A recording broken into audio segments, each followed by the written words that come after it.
नमस्कार साथियों, मैं हूं अनूप थपलियाल। साथियों, क्या उत्तराखंड में डबल इंजन की भाजपा सरकार डरी हुई है? केदारनाथ उपचुनाव को जीतने के बाद भी क्या भाजपा को निकाय चुनाव में जीतने का भरोसा नहीं हो पा रहा है? निकाय चुनाव लटकाने के लिए भाजपा तरह तरह के हथकंडे किस लिए अपना रही है? क्या ये पार्टी की आपसी गुटबाजी का नतीजा है? क्यों मुख्यमंत्री पुष्कर सिंह धामी चुनाव से बच रहे हैं? कहीं उन्हें यह डर तो नहीं लगता कि निकाय चुनाव में दूसरे लोग भारी पड़े तो उनकी कुर्सी के पाये उखड़ जाएंगे? धामी सभी शक्तियों को सेंट्रलाइज करके जितने दिन कट जाने वाली राजनीति पर तो काम नहीं कर रहे हैं। निकाय चुनाव की तरह त्रिस्तरीय पंचायती चुनाव लटकाने के मंसूबे भी अब साफ नजर आ रहे हैं।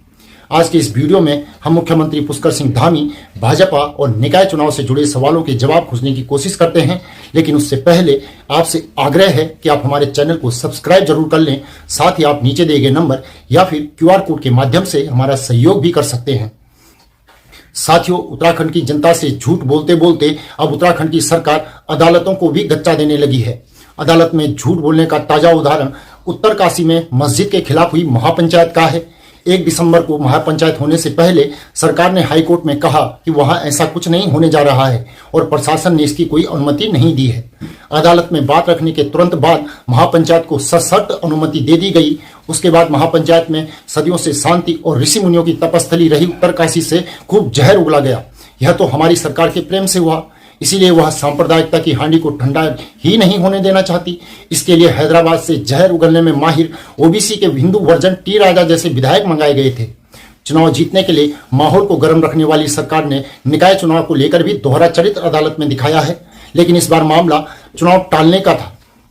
सरकार ने कुछ दिन पहले ही कोर्ट को भरोसा दिया था कि वह 25 दिसंबर तक निकाय चुनाव निपटा लेंगे, लेकिन अब तक वह इससे मुकर गई है। हालांकि यह दिखाने की कोशिश की जा रही है कि वह चुनाव करना चाहती है, लेकिन हकीकत इससे बिल्कुल अलग है। ऐसा करके जनता को ठगने वाली सरकार अब अपने जिला स्तरीय नेताओं को भी धोखा दे रही है। 7 दिसंबर को भाजपा ने निकाय चुनाव के लिए अपने प्रभारी नियुक्त किए।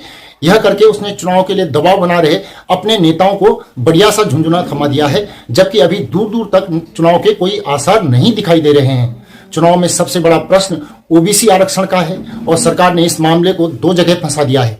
अगर सरकार चाहती तो सीधे 1-2 नगर निकायों में आरक्षण लागू करके चुनाव में कूद सकती थी, लेकिन मामले को परवर समिति में भेजकर उलझा दिया गया है। दूसरा मसला राज्यपाल के पास फंस गया है। सरकार ने कैबिनेट से मंजूरी के बाद ओबीसी आरक्षण में बदलाव संबंधी और मलिन बस्ती से जुड़ा अध्यादेश राजभवन भेजा था। राज्यपाल ने 3 दिसंबर को मलिन बस्तियों के अध्यादेश को मंजूरी दे दी है, लेकिन ओबीसी आरक्षण में बदलाव को अटका दिया है। अब आप ही बताइए कि जिस दौर में राज्यपाल आधी रात को उठकर सरकार बनाता हो, सुबह उजाला होने से पहले ही शपथ दिला देता हो, उस वक्त में भी अगर कोई अध्यादेश अटक रहा है तो यह सब किसकी मर्जी से हो रहा होगा? इसका जवाब आप खुद ही तय कर लीजिए। हालांकि राज्यपाल वाले मसले का तोड़ भी सरकार के पास है। वह तोड़ सुप्रीम कोर्ट का 4 मार्च 2022 में आया आदेश है। इस मामले में 10 मई 2022 को सुरेश महाजन बनाम मध्य प्रदेश राज्य याचिका पर फैसला सुनाया गया था। अदालत ने निर्देश दिए थे कि राज्य ओबीसी वर्ग की आबादी के हिसाब से आरक्षण निर्धारित करने के लिए एकल सदस्य समर्पित आयोग बना सकते हैं। इस आयोग की रिपोर्ट के आधार पर निकायों में ओबीसी का आरक्षण लागू किया जा सकता है और इस आधार पर चुनाव कराए जा सकते हैं। लेकिन सरकार इसका इस्तेमाल नहीं करेगी, क्योंकि चुनाव को लेकर उनकी नीयत साफ नहीं है। नीयत साफ होती तो मामला परवर समिति में ही नहीं जाता, और परवर समिति से सकारात्मक रिपोर्ट आने के बाद भी चुनाव हो जाएंगे यह कहा नहीं जा सकता, क्योंकि ओबीसी का जो आरक्षण निकाय चुनाव में लागू किया जाना है उसका आधार 2011 की जनगणना है, जबकि जमीन बेचने के चक्कर में सरकार ने प्रदेश में कई निकाय फैला दिए हैं। उनका पुनर्गठन आज की आबादी के अनुरूप किया गया है।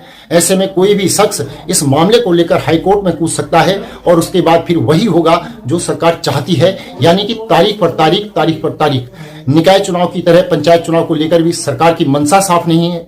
पार्टी नेताओं का दबाव कम करने के लिए सरकार ने जिला पंचायत अध्यक्षों को प्रशासक नियुक्त करके एक तरह से उनका कार्यकाल बढ़ा दिया है। यहां भाजपा ने कांग्रेस की उस चूक का फायदा उठाया है जो हरीश रावत की सरकार में की गई थी। रावत सरकार में कानून आया था कि लोकल बॉडीज में प्रतिनिधियों का कार्यकाल पूरा होने के बाद प्रशासक बैठाए जाएंगे, लेकिन प्रशासक शब्द के आगे पीछे कुछ नहीं लिखा गया। यह स्वतः ही मान लिया गया कि प्रशासक सरकारी अधिकारी होगा, लेकिन ऐसा कानून नहीं है। यही कारण है कि चाहते हुए भी विपक्ष की बोलती बंद है।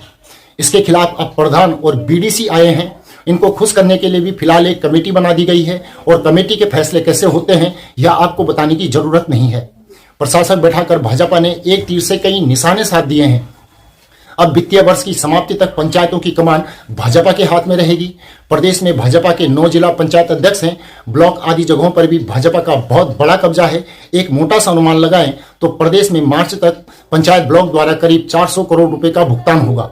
अब यदि प्रशासक अफसर बना दिए जाते तो कमीशन मिलना मुश्किल होता, और दूसरा कोई ईमानदार अफसर आ जाता तो जांच अलग से बैठ जाती। इसे कहते हैं कि सांप भी मर गया और सोने की लाठी भी नहीं टूटी। साथियों, यह रिपोर्ट आपको कैसी लगी हमें कमेंट करके जरूर बताएं। हमारे चैनल को सब्सक्राइब करें और नीचे दिए गए नंबर या फिर QR कोड के माध्यम से हमारा सहयोग भी जरूर करें। अगली रिपोर्ट में शीघ्र ही आपसे मुलाकात होगी। तब तक के लिए नमस्कार।